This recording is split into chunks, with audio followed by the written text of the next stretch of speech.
নমস্কার বন্ধুরা, আবার একটা নতুন ভিডিওতে তোমাদের সকলকে স্বাগত জানাই। কালকে যেহেতু বিশ্বকর্মা পুজো, তাই আজকে আমি এবং আমার যা দুজনে মিলে বাপের বাড়ির উদ্দেশ্যে রওনা দিলাম। সকাল সকাল সাজুগুজু করে বেরিয়ে গিয়েছি। আজকে বাইরের পরিস্থিতিটাও খুব ভালোই ছিল, রাত্রেবেলা বৃষ্টি হয়েছে, তাই অসুবিধা খুব একটা হয়নি, না রোদ না কোনো গরম। খুব সুন্দর একটা পরিবেশ, আবহাওয়া দুটোই বিরাজ করছিল।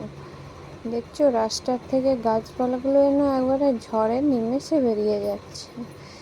আর যেহেতু বিশ্বকর্মা পুজোর তাই প্রতিটা দোকানে এত সুন্দর সুন্দর ছোট ছোট মালা, বড় বড় মালা টাঙানো আছে, এবং কাশফুলগুলো দেখেছো যে আসছে যে দুর্গাপুজো, সেটা বোঝাচ্ছে।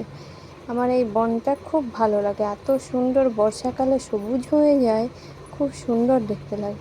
আমাদের ক্ষীরপায়ে কথা বলতে বলতে পেরিয়ে গেলাম হালদার দিঘি। ক্ষীরপাই হালদার দিঘি, এখানেও একটা প্যান্ডেল হয়েছে, দূরে দেখা গিয়েছে। আসছে এবারে বিখ্যাত কেথারপোল। এই যে আমাদের কেথারপোল। আমার বাপের বাড়ি এখান থেকে পেরিয়ে আর একটু বাঁকা বলে একটা এলাকা, সেইখানে এখান থেকে গিয়ে আস্তে আস্তে আমরাও আমাদের গন্তব্যের কাছে পৌঁছে যাব একটু পরে।